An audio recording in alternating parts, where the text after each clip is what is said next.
Sa bawat sulok ng Pilipinas, napakarami nating may pagmamalaki mula sa kahusayan at galing ng mga tao, sa mga gandang tanawin at sa mga makasaysayang lugar. Lahat ng ito ay tunay na natatangi sa anumang panig ng mundo. At dito sa lugar na ito, makikita natin ang buhay na katunayan na ang Pilipinas ay pinagpala ng kalikasan, kasaysayan at kultura. Sa paanan ng Mount Apo, ang pinakamataas na bundok sa Pilipinas, matatagpuan ng isang lungsod sa Cotabato na tinaguriang City of Fruits and Highland Springs na hindi lang puno ng likas na yaman, kundi puno rin ng kwento. Ako si Edric Calma at ito ang Wow sa Kidapawan.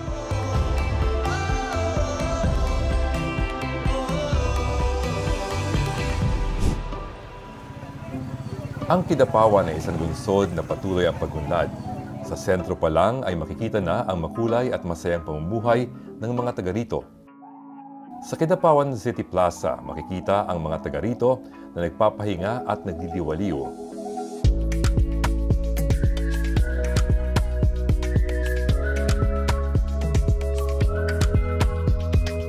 Hindi kalayuan mula dito ay maaaring marating ang Our Lady Mediatrix of All Grace Cathedral na simbolo ng pananampalataya ng mga mamamayan.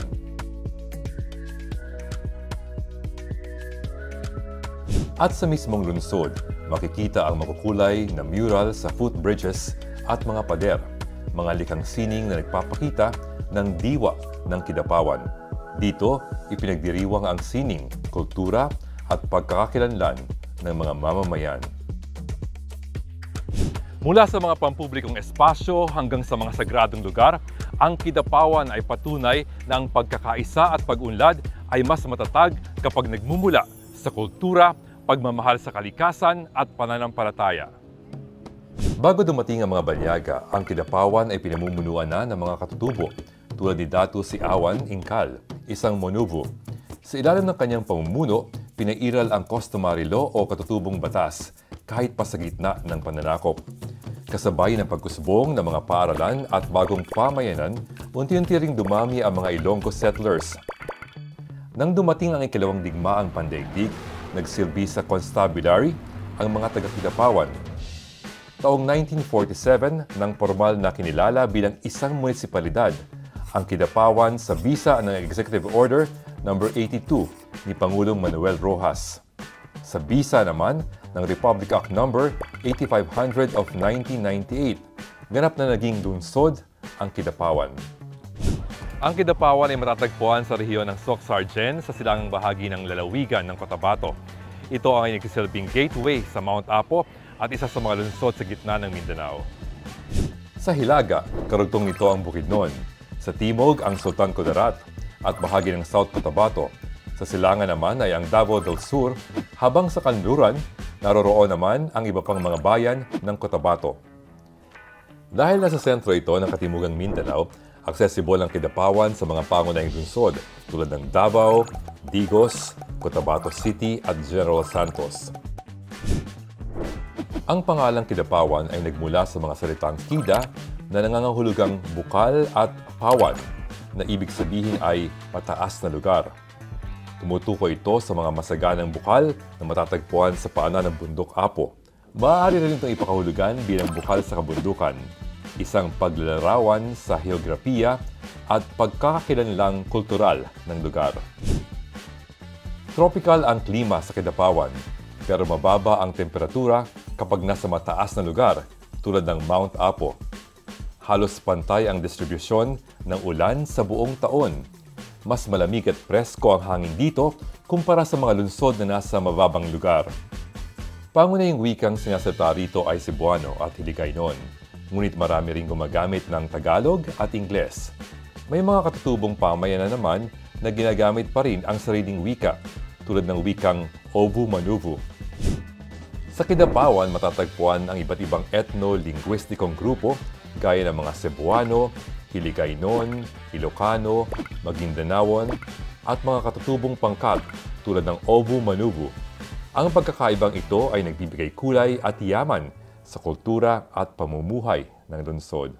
Kidapawan is home to a rich blend of tradition and heritage.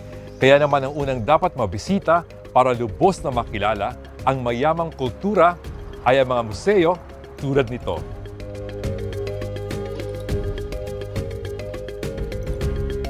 Ang Museo Cotabato ay ang kauna-unahang museo sa lalawigan ng Cotabato. Ang museo ay may temang Embracing Diversity, Cotabato Unity na naglalayong ipakita ang pagkakaisa ng tatlong pangunahing grupo sa lalawigan, ang mga Lumad, Moro at Kristiyano.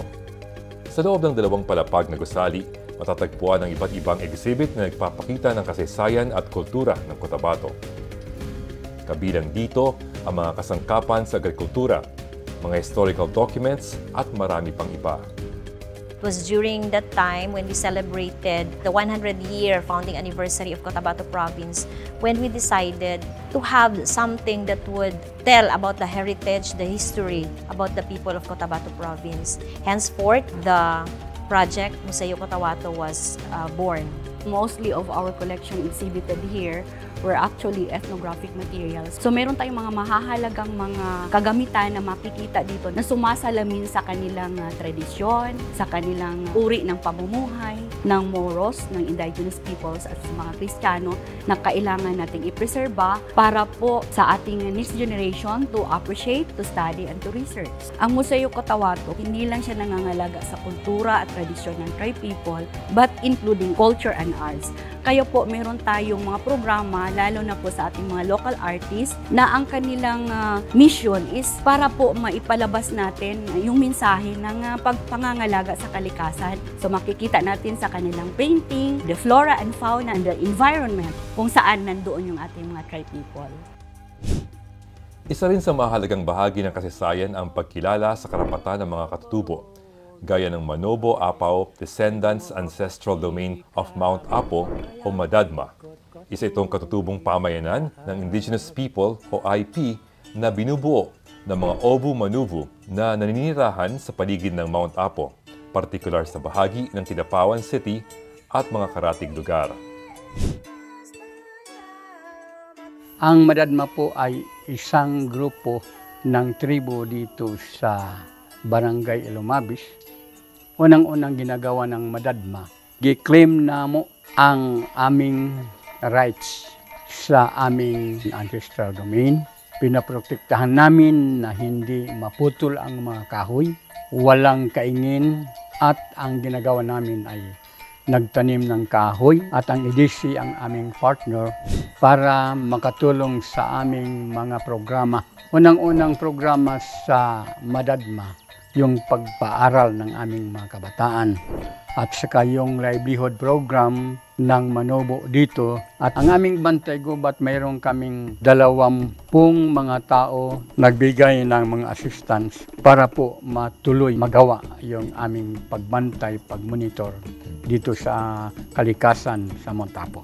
Paano nyo naman napapanatili ang inyong kultura? Okay, napanatili namin ang aming kultura. Unang-una na gawin namin yung pagbigay ng mga kabataan ng edukasyon sa pamagitan ng kaalaman tungkol sa kultura. Halimbawa sa pagsayaw, sa music, yung mga customary law, yung mga ritual, at saka yung history sa aming mga ninuno. Tinuruan namin yung mga kabataan mapatuloy yung aming kultura. Ang Madadma ay mahalagang halimbawa ng pagtutulungan ng mga katutubo at pamahalaan para sa pangangalaga ng kalikasan, karapatan ng mga katutubo at sustainable development.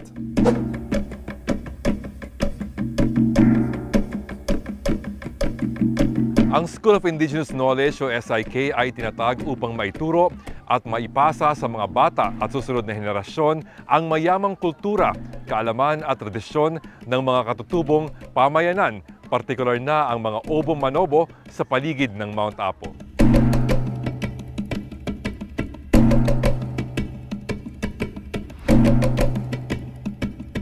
Ang SIK ay nagtuturo ng pagkakakilanlan o identity ng mga katutubo at nagbibigay daan sa pagpapanatili ng kanilang kultura. Ito ay nagsisilbing tulay sa pagitan ng mga katutubong pamayanan at ng mas malawak na lipunan sa pamamagitan ng edukasyong nagpapahalaga sa pagkakaiba-iba ng mga kultura. Out of 32 barangays, dunay 29 ka barangay nga dunay IP.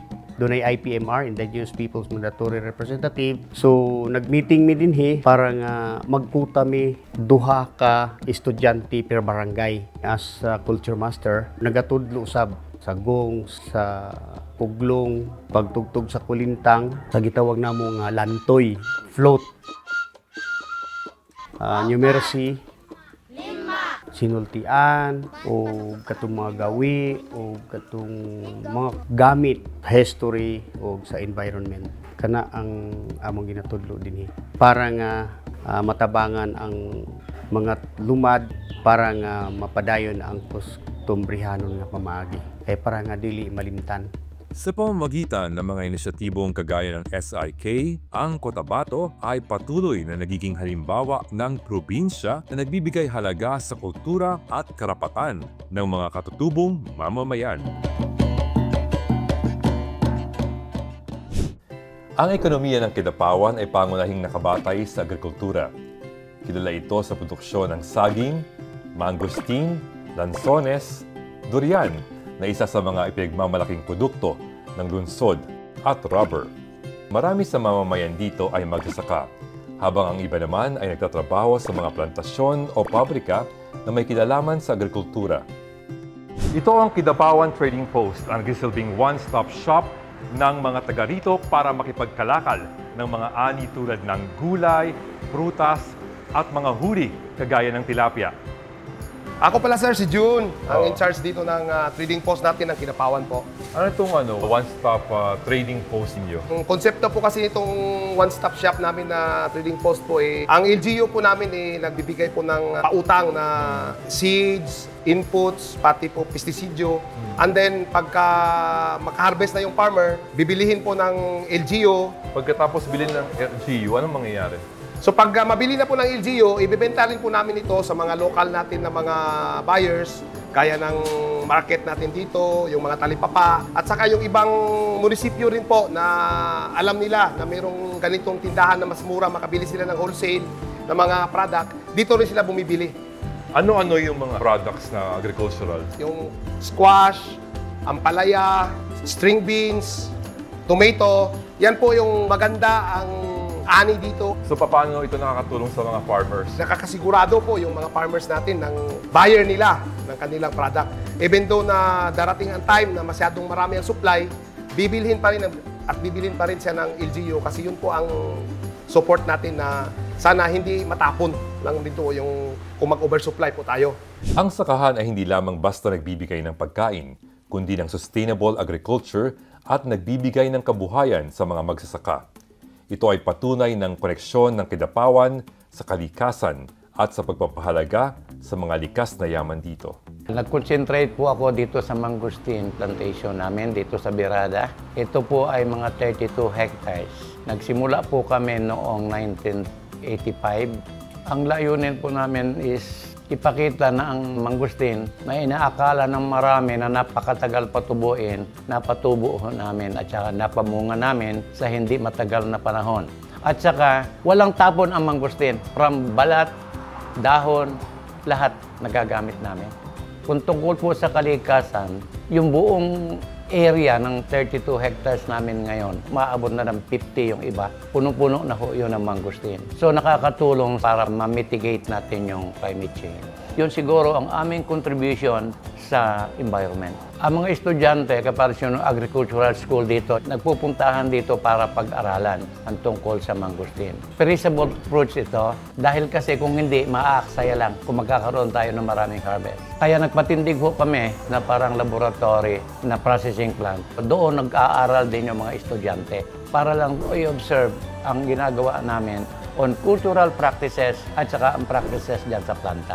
Ang Kidapawan ngayon na kinikilala ang mangosteen basket ng Cotabato. Ang laking tulong na nagagawa dahil kasi nagkakaroon ng economic activity ang tao. Yung namimili ng mangosteen, kumikita ang mga farmers. At saka kung sakasakaling sobra-sobra na sila, kinukuha namin.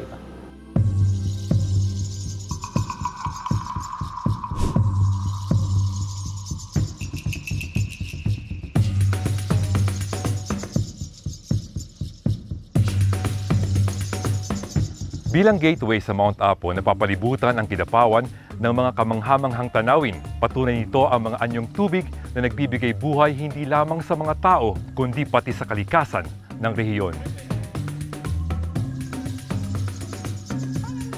Ang Lake Agco ay isang mainit na lawa sa paanan ng Mount Apo. Kilala ito sa mainit na tubig at natural hot springs na pinaniniwala ang may kaginhawahang dulot sa katawan. Napapaligiran ito ng luntiang kagubatan. Isa rin itong sagradong lugar para sa mga katutubong Obu Manubu.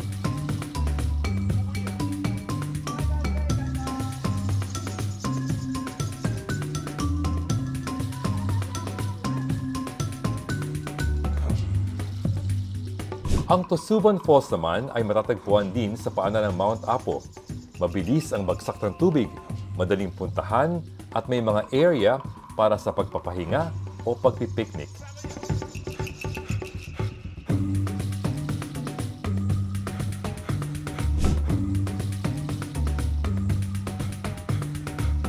Ang Kidapawan ay isa sa mga kilalang jump-off points para sa mga mahilig sa adventure. Kung nais ninyong maranasan ang hamon at ganda ng Mount Apo, tandaan, maraming daan paakyat. Pero siguraduhin na may permiso mula sa mga kinaukulan para sa inyong kaligtasan at para mapangalagaan din ang kalikasan.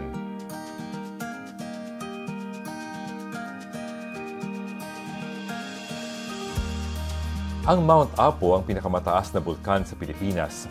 Ito ang pangunahing source of pride ng mga Kidapawenyo at ng buong Davao Region. Tahanan nito ng maraming uri ng hayop at halaman. Pangunahing source ng patubig, nagpoprotekta sa mga komunidad mula sa pagbaha, at nagsisilbing tagapagbalanse ng kalikasan.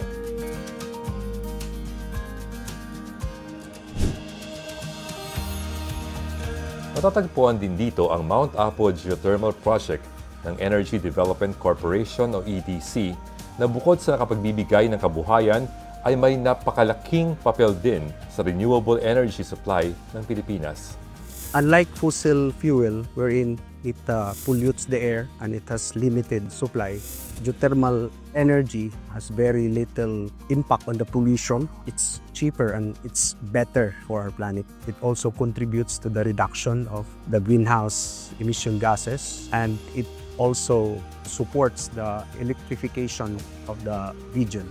The company invests in environmental and livelihood projects, education, healthcare, and infrastructure for local residents. It often partners with indigenous peoples and its host communities, respecting their rights and enhancing their quality of lives. Nagtulungan po kami at saka yung partnership namin galing po sa support ng EDC. Marami silang program para sa education at saka sa environment naman, mas malawak yung area na binabantayan po namin. Gina-regulate po namin yung lahat ng mga activities dito na makakasira po ng kalikasan. Na-displace po yung karamihan ng mga tao galing po dito sa ancestral domain namin.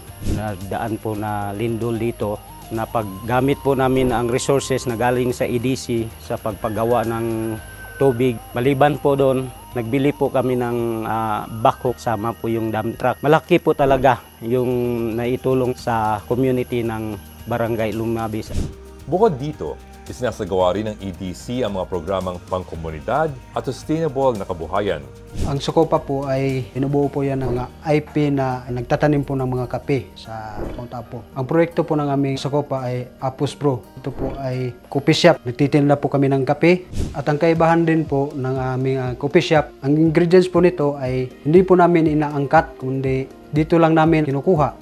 Meron po kaming Excelsa, Robusta, pero yung majority po namin, Arabica po.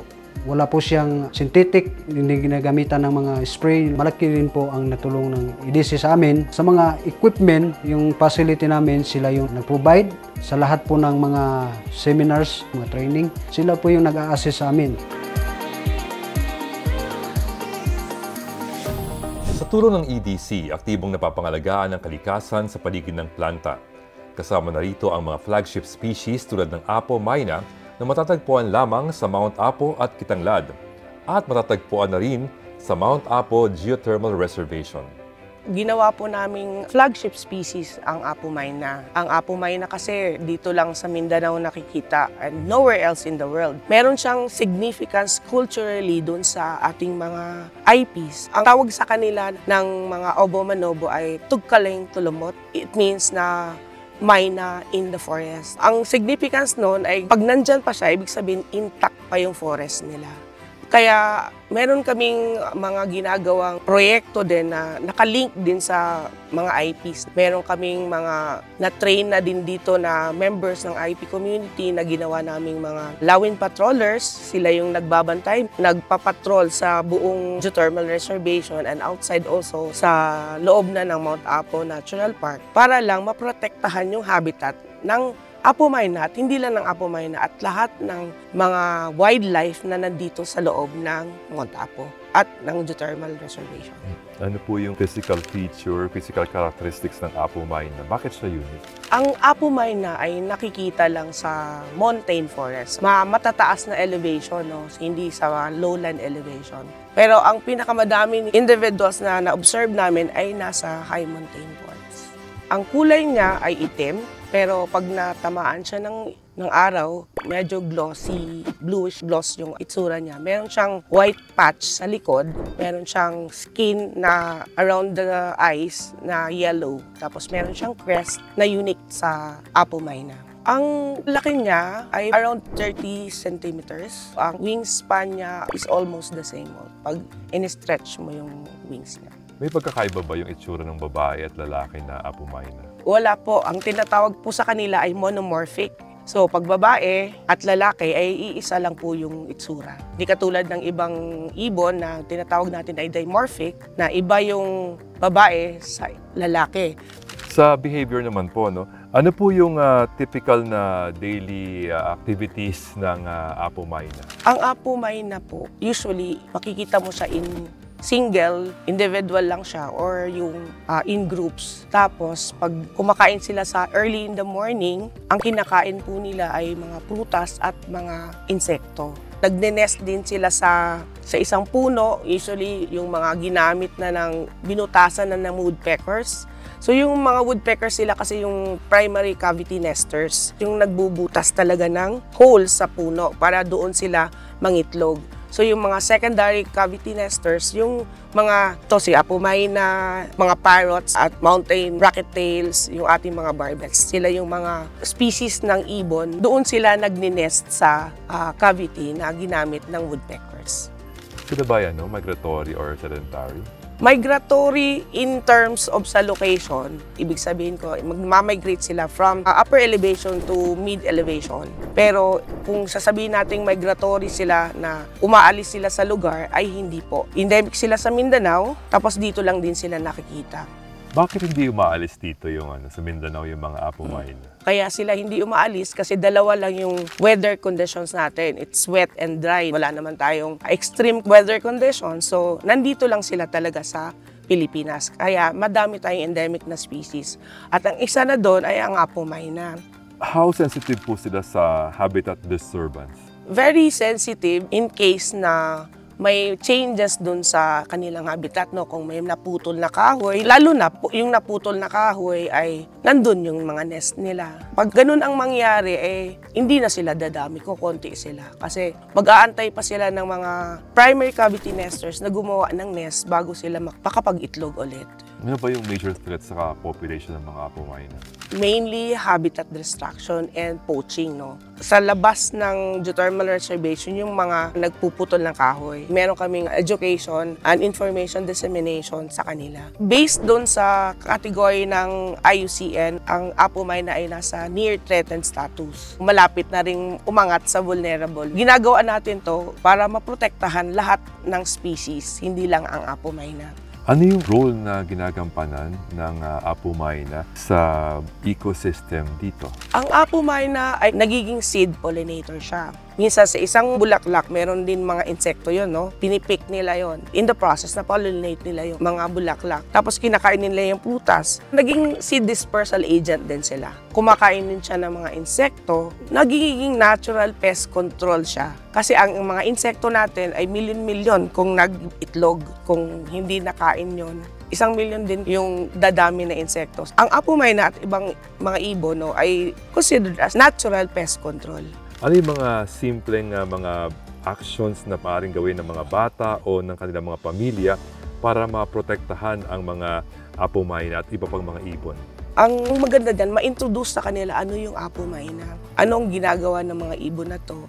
Anong silbi ng mga ibon nito naturally or ecologically. Kasi pag naintindihan nila, hindi lang Apo Mayna, hindi lang Philippine Eagle yung importante. So lahat ng species ng hayop na nasa bundok, nasa gubat, importante kasi meron silang role sa ating ecology. Kung malaman na ng mga bata kung gaano kahalaga yung Apo Mayna, sila yung magiging champion natin. Sila yung magiging katulong natin sa conservation. Hindi lang ng Apo Mayna, kundi sa lahat ng klaseng hayop sa lugar natin o sa buong mundo. Kami po dito sa EDCO ay nakikipag-partner sa iba't ibang grupo, individual, private organizations, LGUs, para makapagtanim tayo ng mga puno na sa atin lang, mga endemic at native trees, para mapalaki, mapalawak pa ang ating mga gubat sa Pilipinas. At sana madami pang mga individual at organisasyon na makiisa sa amin sa pagpadami ng mga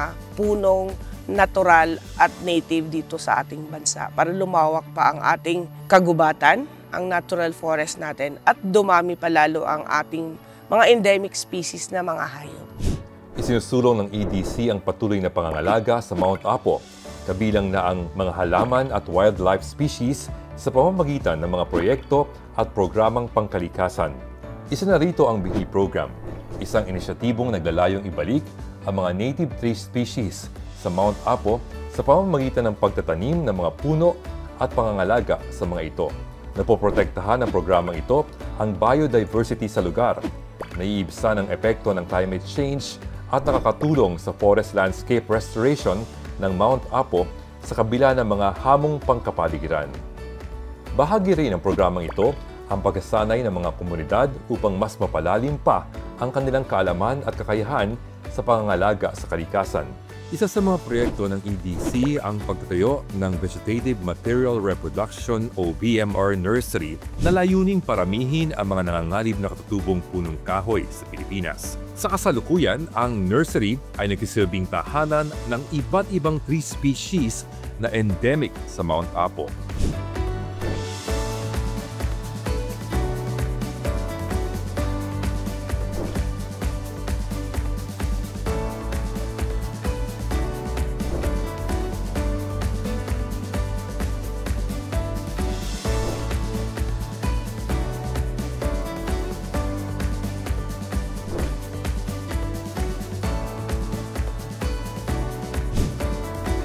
Ano nga ba ang proseso ng sistemang ito? Una, makikita ninyo ang tinatawag na hedge garden na siyang pinagkukuhanan ng mga cuttings.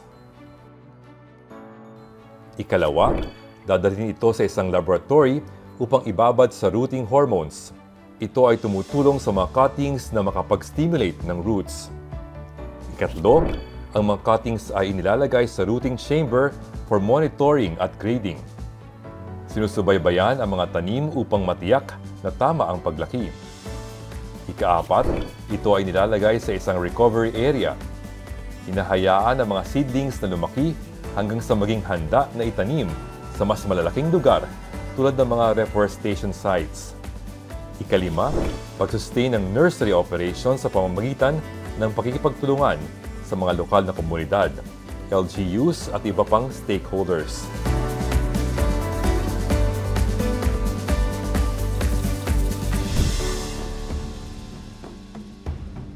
Tahimik man ang trabaho, malaki ang kanilang ambag sa kalikasan. Sila ang mga forest aides, mga tagapangalaga ng kagubatan, ng mga hayop at ng mismong buhay na naninirahan dito. Araw-araw nilang binabaybay ang mga masukal na daan at minomonitor ang kalagayan ng mga punong kahoy, halaman at mga hayop, lalo na ang mga endangered o nanganganib ng mawala. Ako si Loloy. Ako po ay isang membro ng Obo-Manobo tribe dito sa ancestral domain ng Mount Apo. Nung kabataan po ay yung Apo Mayna po ay hindi pa po alam namin na yun pala ang pangalan talaga. At saka usual lang po namin nakikita sa gubat. Pero by the help of the EDC, yung community is nalaman na po nila na itong ibon pala to ay Apo Mayna. Nung nalaman po natin na malaking halaga ang Apo Mayna sa ating kagubatan since indicator species na healthy ang isang gubat, mayroon po tayong mga partnerships na nagiging enhance yung monitoring natin, particularly sa forest protection. Doon sa engagement natin sa community, tumutulong po ang EDC na mag-deputize ng mga local na mga forest guards, particularly sa tribo yung sa Obo-Manobo. Through our patrol efforts, mayroon po tayong nare-record ng mga threats, nagtatraps, source of food, yung hunting. Natulungan natin na i-educate yung community, na i-interface yung kultura at saka yung DNR laws.